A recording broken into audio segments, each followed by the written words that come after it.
want to sell more books without spending more money on marketing? Of course you do. Make sure your book can be found by spending time doing keyword research for your book. If you want to make your book more discoverable by potential readers, then this video is for you.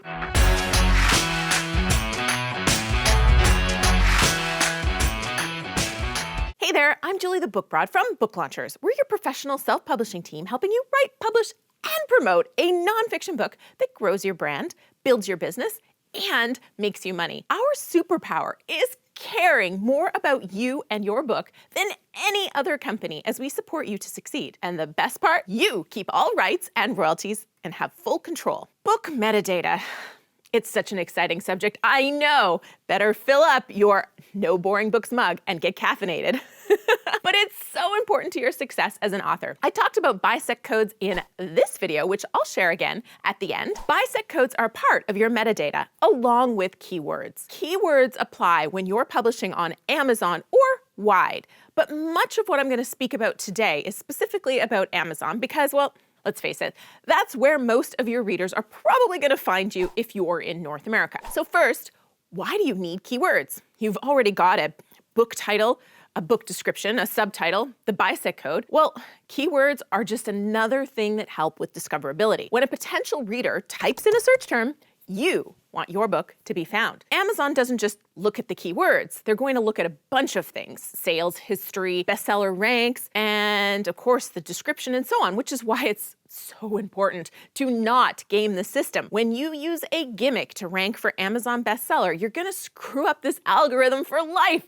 I've seen it multiple times. As J.R.R. Tolkien shared in The Fellowship of the Ring, shortcuts make long delays. If you wanna sell books, you have to work at it. So first of all, you need to know that at Book Launchers, we don't do keyword research manually. We're using tools, and our favorite being Publisher Rocket, with a backup being KDP Spy. We also use Google's keyword search tool, especially when we're evaluating client titles. There's an art and a science to this, and I just really recommend you invest in a tool like Publisher Rocket because it's gonna save you so much time. And yes, I'm affiliate, so if you wanna use the link below, we're gonna get a few dollars for it. Literally a few dollars. I'm not telling you about it because I want to make money. I'm telling you about it because it's going to save you so much time and it's fantastic. But here's what you need to do. Number one, you want to think like a reader. So if you know your ideal reader well, then you should be able to do this a lot more easily. Think about what your reader is searching for. For example, I love playing poker. I've barely been able to play since I became a mom and launched Book Launchers. But if I was gonna get back into it, which I will one day soon, before I do that, I might wanna freshen up with a few books on the latest poker strategies. So I'd probably go to Amazon and maybe I would search Texas Hold'em, like I will show you here. I'm not a poker pro, not even close, but I've played way too many games to read a beginner book explaining what hand beats what hand and what a straddle is and what under the gun means. So I'm looking for probably a more strategic book than I got with that search. So I might change up my search to include the word strategy or even say advanced. So you have to think like a reader when you're thinking about your keywords. What is your reader going to be searching for? Number two, use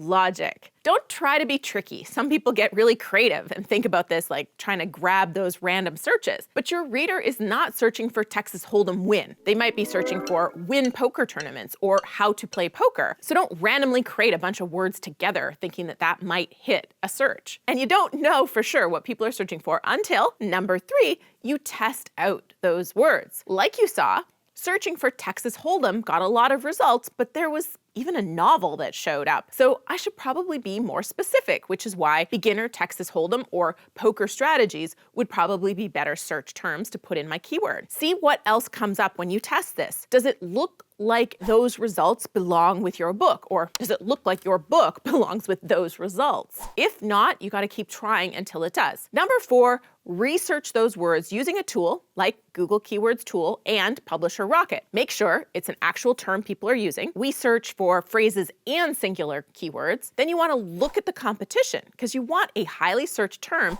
that ideally isn't the most competitive term out there too. Number five, it's a good idea to have keywords in your title, but then specific to Amazon, you don't then enter that keyword into your keyword list. In other words, no double dipping. Your keywords in the words of Amazon specifically should capture useful, relevant information that won't fit into your title and description. This includes setting, character, plot, theme, etc. So when we're talking about your self-help or business book, you might want to use words like humorous, motivating, business, finance, or other kind of topical words that might not fit in to the other things you've already written. If it's set in a city, a state, or a country that specifically users might be looking for, or if your target reader is a divorced person or a single mom or a veteran, those things all might be useful to put in there too. Bonus tip! Do all your searches in a private browser, so your past search history isn't impacting what you're seeing when you're getting suggested search results. Now, also a warning, making any sort of a claim about your book like bestseller or award-winning could cause a lot of problems with Amazon in particular. Even if it's true, if you try to use those words in your keywords or your description, Amazon could remove your book. You can always dispute this if you are, in fact, a New York Times bestseller or a Pulitzer Prize winner and you want to put that in your description. But know that verifying a claim like Amazon bestseller is not going to be something Amazon's going to let you do. It seems even they don't put weight on their own bestseller tags. So steer clear of this. Don't try to sneak that sort of thing onto your cover either, by the way. Other warnings straight from Amazon's KDP list of things to avoid. Time-sensitive statements like new, or on sale, or available now. Don't put those in your keywords, folks. Information common to most items in the category, like book.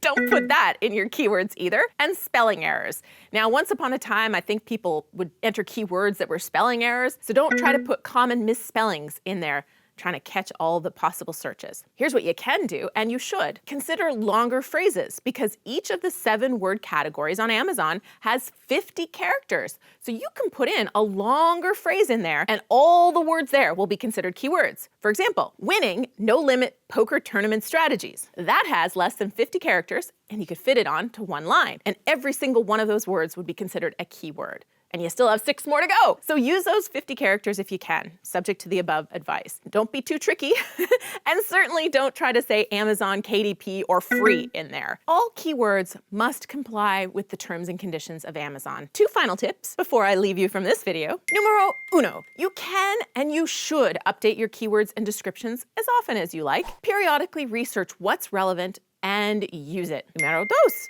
keep your keywords and description consistent across formats. Don't put a different description or different keywords in your audiobook versus your ebook versus your print book. Keywords, that's a huge can of worms. So I'm curious, what are your best keyword tips? Let's chat about it in the comments below. And when you comment, the day a video is released, you'll be entered to win some sweet #NoBoringBook swag, like that mug I was drinking from in the beginning. Do you want to pay for future videos? If you do, go ahead and hit that thumbs down button right now.